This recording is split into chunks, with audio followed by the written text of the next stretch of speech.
నమస్తే, welcome to Andhraprabha. నేను Raghunandan. West Bengal విషయానికొస్తే ఎస్ఐఆర్ గురించి లేటెస్ట్ అప్డేట్ ఏమిటి అంటే 58 లక్షల ఓట్లను డిలీట్ చేసేశారు. 58 లక్షలు, అందులో 24 లక్షలు చనిపోయారు అని, 19 లక్షలు రీలొకేట్ అయ్యారని, 12 లక్షలు మిస్సింగ్ అని, ఇక 1,30,000 దాదాపు డూప్లికేట్ ఓట్లు ఉన్నాయని చెప్పి మొత్తానికి ఓవరాల్గా 58 లక్షల ఓట్లను డిలీట్ చేసిన పరిస్థితి. అండ్ ఇది ఫస్ట్ ఫేజ్ మాత్రమే ఇంకా. అండ్ ఫిబ్రవరి 2026 కల్లా ఒక కంప్లీట్ లిస్ట్ వస్తుంది అనేది మనకు తెలుస్తోంది. సో 58 లక్షల ఓట్లు అంటే ఇది కంప్లీట్గా సినేరియోని మార్చే పరిస్థితే కనబడుతోంది అని మనం అర్థం చేసుకోవచ్చు, గ్రాంటెడ్గా అర్థం చేసుకోవచ్చు. సో రేపటి రోజున మమతా బెనర్జీ ఉనికి కూడా ప్రశ్నార్థకమే అయ్యే పరిస్థితులు ఉన్నాయి. ఎందుకంటే ఓట్ షేర్ విషయానికి వచ్చినట్లయితే, బీజేపీకి తృణమూల్ కాంగ్రెస్ ఓట్ షేర్ల విషయానికి వచ్చినట్లయితే ఈ 58 లక్షల కంటే కూడా కొంచెం తక్కువే డిఫరెన్స్ కనబడుతోంది. కాబట్టి ఇది ఒక గేమ్ చేంజర్ అయిపోతుంది ఇప్పుడు ఎస్ఐఆర్ అనేది వెస్ట్ బెంగాల్లో. సో ఎలా అవుతోంది ఏంటి, దీనికి సంబంధించి కథాకమాంశం ఇవన్నీ మనం తెలుసుకుందాం. మనతో పాటు విశ్లేషకులు ఆర్ఎల్ఎన్ రావు గారు ఉన్నారు. వారిని అడిగి మరిన్ని విషయాలు తెలుసుకుందాం. ఆర్ఎల్ఎన్ రావు గారు, నమస్తే అండి, వెల్కమ్ టు ఆంధ్రప్రభ. నమస్కారం.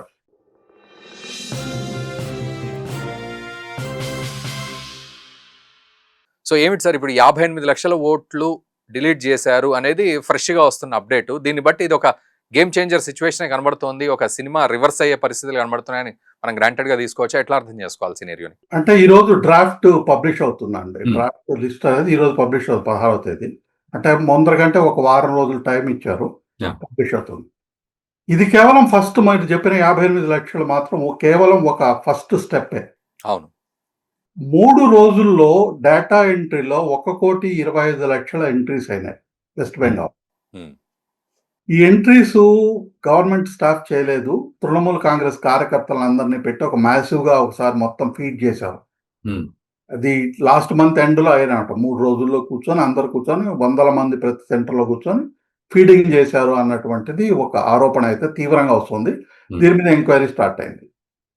అట్లా కాకుండా ఇప్పుడు కొన్ని డీటెయిల్స్ నేను ఇస్తాను, అది కొంత చాలా ఇంట్రెస్టింగ్ గా ఉంటుంది. అంటే 85 లక్షల మంది తల్లిదండ్రుల పేర్లు, మిగతా పేర్లు ఇవన్నీ మిస్ మ్యాచ్ వస్తున్నాయి డేటాలో, ఇప్పుడున్న ఇచ్చినటువంటి డేటాలో. ఇది ఓన్లీ టెంటేటివ్ రిపోర్ట్ అండి. తర్వాత 11,95,000 మందికి తండ్రికి, తల్లిదండ్రులకి సపోజ్డ్ పేరెంట్స్ అనమాట. వీళ్ళు అసలు పేరెంట్స్ కాదో మనకు తెలియదు, రికార్డులో ఉంది, వీళ్ళు చెప్తున్నారు కాబట్టి అదే అనుకున్నాం. వీళ్ళకి ఓటర్కి, ఎవరైతే ఓటర్ ఉన్నారో వాళ్ళకి ఏజ్ డిఫరెన్స్ 15 సంవత్సరాల కంటే తక్కువ ఉంది, విచ్ ఇస్ ఇంపాసిబుల్. 3,77,000 మందికి తల్లిదండ్రులకి పిల్లలకి మధ్య ఏజ్ గ్యాప్ 50 సంవత్సరాల కంటే ఎక్కువ ఉంది. ఇంకో 3,29,000 మందికి తాతకి పిల్లలకి మధ్య ఏజ్ గ్యాప్ 40 లక్షల కంటే తక్కువ ఉంది. 40 కంటే. అదేవిధంగా సడన్ గా ఇంకో డేటా పాయింట్ ఏంటంటే 20,74,000 మందికి ఇప్పుడు ఏదైతే 45 కంటే ఎక్కువ సంవత్సరాలుగా ఒకేసారి వీళ్ళు ఓటర్లు అయిపోయారు. అంటే ఇంతకు ముందు ఉన్నటువంటి ఓటర్స్ లిస్ట్ లో వీళ్ళ పేర్లు లేవు, వీళ్ళెవరో కూడా తెలియదు, సడన్ గా ఓటారు. ఇంతకు ముందు ప్రోగ్రాంలు కూడా మనం ఒకసారి డిస్కస్ చేసాం. ఒకేసారి 40-50 సంవత్సరాల వాళ్ళు ఓటర్స్ గా కనిపించారంటే వాళ్ళు వేరే ప్రాంతం నుంచి అక్కడ వచ్చి సెటిల్ అయి ఉండాలి. అంతే. ఆ వేరే ప్రాంతానికి సంబంధించిన డీటెయిల్స్ న్యాచురల్ గానే వాళ్ళు ఎవరు ఇవ్వలేదు. ఉంటే ఇది ఇక్కడ కనిపించదు కదా, రీలొకేట్ అయినారని. కానీ వీళ్ళందరూ కొత్త ఓటర్స్, ఫస్ట్ టైం 40 సంవత్సరాల కంటే ఎక్కువ ఉన్నటువంటి వాళ్ళు జాయిన్ అయ్యారు. అంటే వీళ్ళు 99.9% వీళ్ళు బంగ్లాదేశీస్ అయి ఉంటారు. అవును. ఇంకో 13,46,000 మంది ఆడవాళ్ళు, మగవాళ్ళు అనేటటువంటిది డిఫరెంట్ ఇన్ఫర్మేషన్స్ ఇచ్చారు. ఆడవాళ్ళు మగవాళ్ళు తెలియదు అనమాట. అది ఇన్కరెక్ట్ గా ఉంది. మగవాళ్ళది ఆడవాళ్ళగా కొట్టారు, ఆడవాళ్ళని మగవాళ్ళగా కొట్టారు డేటా ఎంట్రీలోనో దేంట్లోనో ఫార్మ్స్ లోనో. అంటే ఇది క్లియర్ కట్ గా డేటాని ఫార్మ్స్ మ్యానిపులేట్ చేశారనమాట. ఇంకో విషయం ఏంటంటే 24 లక్షల చిల్లర వాళ్ళకి ఒక్కొక్క పేరెంట్కి 6 మంది కంటే ఎక్కువ చిన్న పిల్లలు ఉన్నారు. ఇది ఇంతమందికి ఇట్లా ఉండడం అనేటటువంటిది ఇది వేరే వేరే బంగ్లాదేశీస్ అందరినీ తక్కువ చూపించో ఇంకేదైనా చూపించో మీరు ఓటర్స్ కింద మా పిల్లలని చూపించారనమాట. అది మనకు అర్థమవుతుంది. ఇంతకుముందు కూడా మీరు రిపోర్ట్ చేసినట్టున్నారు 22,208 పోలింగ్ బూతుల్లో ఒక్కరు కూడా చనిపోలేదు, ఒక్క ఓటింగ్ కూడా డూప్లికేట్ కాలేదు, ఒక్కరు కూడా అన్ట్రేసబుల్ కాలేదు. ఇది ఆల్మోస్ట్ ఇంపాసిబుల్ సిచ్యువేషన్. ఇది జీరో అయితే అలాగే ఇద్దరు ఒక్కొక్క బూత్ లో 2-3 చనిపోయారు అంటే అది కూడా ఇంపాసిబుల్ అనమాట. అంటే 1000-2000 మందిలో ఒక 25 సంవత్సరాల్లో ఒక 10-20 మంది చనిపోవడం అనేటటువంటిది, ఇంకా ఎక్కువ మంది చనిపోవడం అనేది సహజం. అది కూడా కాకుండా 2-3 ఎన్ని ఉన్నాయో మనకు తెలియదు. సో వీటన్నిటి మధ్య తీవ్రమైనటువంటి సెకండరీ వెరిఫికేషన్ ఇటువంటివన్నీ జరుగుతోంది. ఇందాక చెప్పినట్టుగా నవంబర్ 26 నుంచి 28 లోపల 1,25,00,000 మంది ఎంట్రీస్ అయినాయి అంటే అంత 3 రోజుల్లో ఇంత ఇదైందంటే ఇది తీవ్రమైనటువంటి ఇర్రెగ్యులారిటీ అనేటటువంటిది అక్కడ మనకు కనిపిస్తోంది. సో ఈ లెక్క చాలు మనకు టీఎంసీ బండారం బయటపడేది. ఇవన్నీ చాలా వరకు అంటే రాంగ్ ఎంట్రీస్ ఈ లెవెల్లో అంటే ఉన్న 8-9 కోట్లలో 1,20,00,000 ఇక్కడ నేను చెప్పిన దాంట్లోనే 1,20,00,000 ప్లస్ గా ఇర్రెగ్యులారిటీస్ మనకు కనిపిస్తుంది. అంత భారీ ఎత్తున ఇర్రెగ్యులారిటీస్ గవర్నమెంట్ ఎంప్లాయీస్ చేశారు అంటే ఇది ఎక్కడి నుంచి వచ్చింది? అదొకటి. ప్లస్ నేను ఇందాక చెప్పినట్టుగా 1,25,00,000 మంది సడన్ గా ఒకేసారి ఎంట్రీస్ చేశారంటే ఇది నార్మల్ గానే పార్టీ వాళ్ళు కూర్చొనేసేసి చేశారు అనేటటువంటిది తెలుస్తుంది అనమాట. కాబట్టి 58 లక్షలు ఒక్కటే కాదు, ఇంకొక ఉన్నది మొత్తానికి కలిపి ఒక 2 కోట్ల మంది వరకు కూడా మనకి భారీ ఎత్తున దెబ్బ తగిలేటటువంటి అవకాశం ఉంది. అన్లెస్ అంటే వాళ్ళు వెరిఫై చేయడము ఇటువంటివన్నీ ఉంటాయి తప్ప.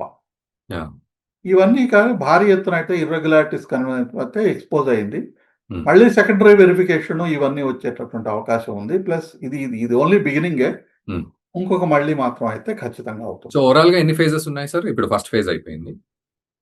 ఇప్పుడు ఏముంది, ఇప్పుడు మళ్ళీ వీళ్ళకి నెక్స్ట్ డ్రాఫ్ట్ అయితే పబ్లిష్ అవుతుంది. తర్వాత మళ్ళీ అప్లికేషన్స్ అన్ని పబ్లిష్ అయిన తర్వాత మళ్ళీ ఫ్రెష్ అప్లికేషన్స్ ఉంటాయి. మళ్ళీ ఫైనల్ రెక్టిఫికేషన్ ఇవన్నీ చేసి ఫైనల్ దాకా వస్తుంది అనమాట. అది ఫిబ్రవరి 2nd వీక్ దాకా ఇప్పుడున్నటువంటి షెడ్యూల్ ప్రకారం నడుస్తుంది. కానీ ఇప్పుడు ఈ ప్లస్ డ్రాఫ్ట్ లిస్ట్ వచ్చిన తర్వాత అక్కడి నుంచి వచ్చేటటువంటిది కంప్లైంట్లు వేల లక్షల సంఖ్యలో వచ్చినటువంటి వాటిని వెరిఫై చేయడాలు ఇవన్నీ కొంత కష్టమైనటువంటి పరిస్థితి ఉంది. బ్లాక్ లెవెల్లో కూడా స్పెషల్ ఆఫీసర్స్ అపాయింట్ చేయడం అయింది. ఇది చూసుకునేటటువంటిది మాత్రం సీరియస్ వెరిఫికేషన్ అయితే మాత్రం చాలా తీవ్రంగా అయితే మాత్రం జరుగుతుంది. సో చాలా ఒక సినేరియో అయితే కంప్లీట్ గా మారిపోయిందని అర్థం చేసుకోవచ్చు. ఇప్పుడు మీరు చెప్పిన లెక్క ప్రకారం అయితే 2.5 కోట్ల మందికి అటు ఇటుగా వచ్చేటట్టుంది నెంబర్స్. సరే, అయితే ఇదే సందర్భంలో యూపీ సీఎం యోగి ఆదిత్యనాథ్ వారు ఏమన్నారో ఒకసారి చూద్దాం. అంటే వారు హిందీలో మాట్లాడారు. ఆ బయట వేసుకోవచ్చో లేదో మరి దానికి కాపీరైట్ ఉంటుందేమో, బట్ ఓవరాల్గా అయితే ఆయన ఏమన్నారంటే 20 సంవత్సరాల ఓటరు, 30 సంవత్సరాల ఓటర్ తండ్రి, 40 సంవత్సరాల ఓటర్ తాత, వీళ్ళు ముగ్గురు ఉన్నారు. అంటే ఇట్లా ఉంది అక్కడ లాజిక్. 20 సంవత్సరాల వాడు ఓటర్గా ఉండుంటే వాడికి 30 సంవత్సరాల తండ్రి అలాగే రాసేశారు, 40 సంవత్సరాల తాత అలాగే రాసేశారు. వీడికి 90 ఏళ్ళు వచ్చేసరికి వీడు ఒక గ్రామాన్నే క్రియేట్ చేస్తాడు, వీడు ఇన్ఫ్లుయెన్స్ చేస్తాడు అనేది ఆయన నవ్వుతూ చెప్పినా కూడా చాలా సీరియస్ సిచ్యువేషన్ని అక్కడ ఆయన మనకు అర్థమయ్యేలాగా చెప్పారు. ఒకసారి ఆ వీడియో చూద్దాం, ఆ తర్వాత మళ్ళీ డిస్కషన్ కంటిన్యూ చేద్దాం సార్. एक सज्जन का नाम था, उसकी उम्र 20 साल, उसके पिता की उम्र 30 साल और उसके ग्रैंडफादर की उम्र 40 साल. तो मैंने कहा ये कौन नए नमूने आ गए. देखो आप जब देखेंगे तब आप मुझे बताइए 10 साल की उम्र में किसी का बच्चा होगा क्या? लेकिन यह भी फॉर्म भरा गया है, यानी बेटे की उम्र 20 साल, बाप की उम्र 30 साल और उसके ग्रैंडफादर की उम्र 40 साल. तो मैंने कहा तब तो ये कई पीढ़ियां देख चुके होंगे भाई. आप मुझे बताओ अगर सबसे बड़ा व्यक्ति 90 साल का होगा तो इताई उससे पहले तो कई पीढ़ियां होंगी. वो तो पूरा गांव ही एक परिवार बसा देगा, एक ही परिवार गांव बसा देगा. हमें इस समय उसको देखना होगा. ये भी फर्जी हुआ है. नाम कहां से? पश्चिमी, यानी उसमें दिनेजागपुर, नौगांव असम और मतदाता बने हैं संभल में. क्या मतलब है? సో వ్యూయర్స్ చూశారు కదా, అది పరిస్థితి. మొత్తానికి ఇప్పుడు మమతా బెనర్జీ కూడా ఇదే విషయంలో బెంగపడుతోంది. సో మనం ఫర్దర్గా ఆర్ఎల్ఎన్ రావు గారితో డిబేట్ కంటిన్యూ చేద్దాం. అండ్ ఇక్కడ మనం ఓట్ షేర్ విషయానికి వద్దాం సార్. వెంటనే ఓట్ షేర్ విషయానికి వస్తే బీజేపీ అండ్ టీఎంసీ విషయానికి వస్తే సో ఎట్లా మనము డిఫరెన్షియేట్ చేస్తున్నాం, ఆ ఓట్ షేర్ డిఫరెన్స్ ఎంత ఉంది అనేది comparatively election to election. And ఈ ఈ మీరన్న ఈ 2 కోట్లు అనేది ఎక్కడ వీళ్లకు ప్లస్ మైనస్లు అవుతాయని అర్థం చేసుకోవచ్చు.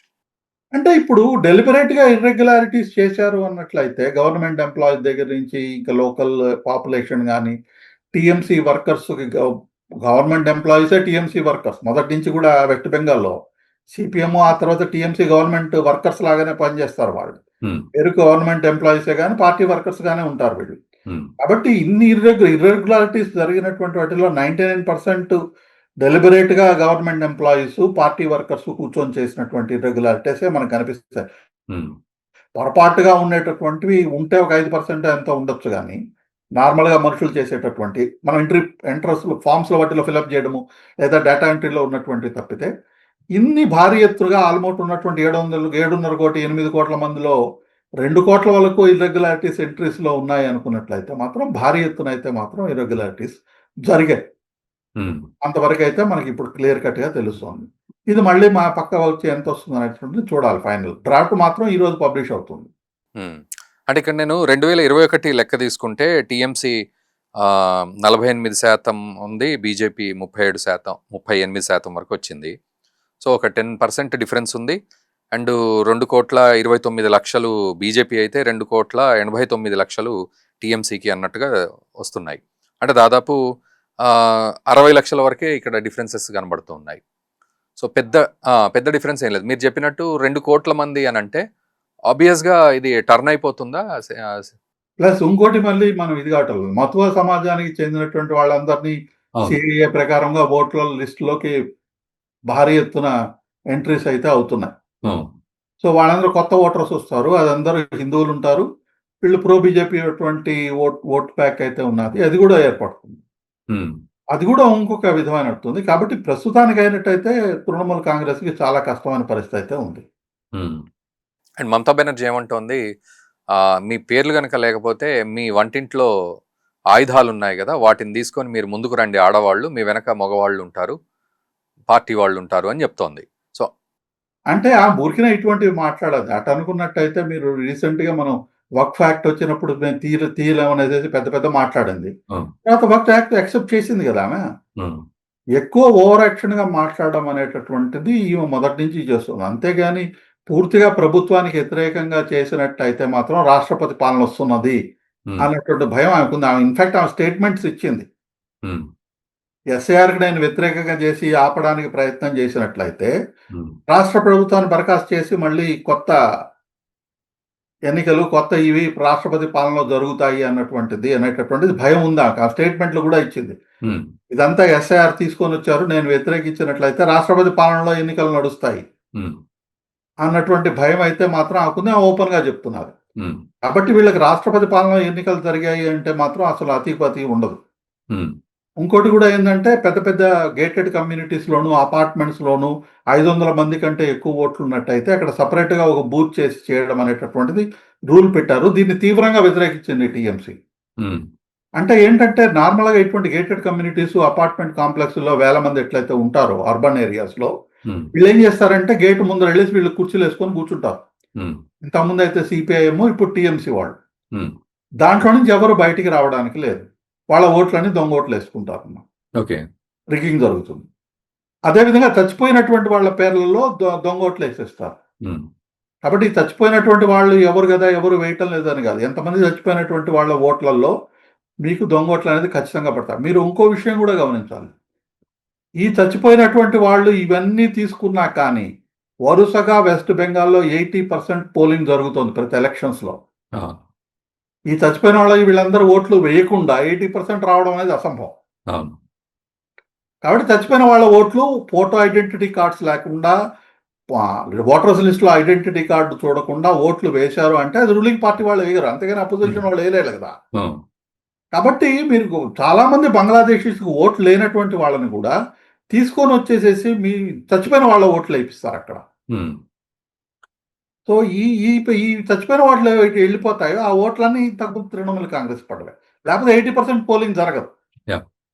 అంటే ఓవరాల్గా సార్, ఓవరాల్గా ఒక కంక్లూజన్ ఇవ్వండి. ఇప్పుడు ఈ ఈ ఎస్ఐఆర్ తర్వాత ఈ బంగ్లాదేశీయుల పరిస్థితి ఏంటి, ఇన్ఫిల్ట్రేటర్స్ పరిస్థితి ఏమిటి, అండ్ మమతా బెనర్జీకి ఆల్రెడీ భయం పట్టుకుందా ఈ ఎస్ఐఆర్తో మనము ఇక మన రెజిమ్ మొత్తం మారిపోయే అవకాశం ఉంది అనేది.